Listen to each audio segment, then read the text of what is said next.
Sa isang liblib na bahay nakatira si Mang Tonyo, isang matandang lalaki na nabubuhay ng mag-isa. Mapayapa sana ang kanyang pagtanda kung hindi lang dahil sa kakaibang presensya na kanyang nararamdaman sa kanyang tahanan. Madalas kapag gabi na at tahimik ang lahat, naririnig niya ang mahihinang yabag sa itaas. Animoy may naglalakad sa bakanting silid. May mga pagkakataon ding gumagalaw ang mga gamit na walang paliwanag o kaya'y may bumubulong na pangalan niya sa dilim.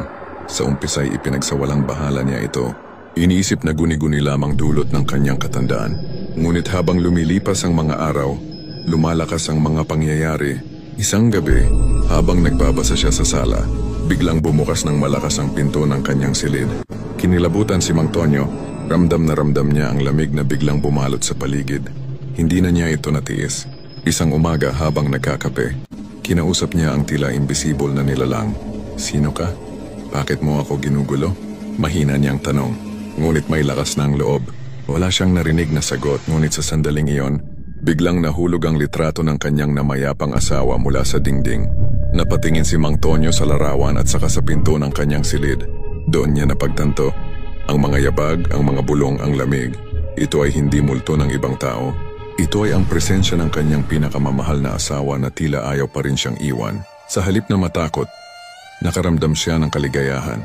Alam niyang kahit sa ganitong paraan kasama pa rin niya ang kanyang pinakamamahal. Simula noon hindi na siya natakot.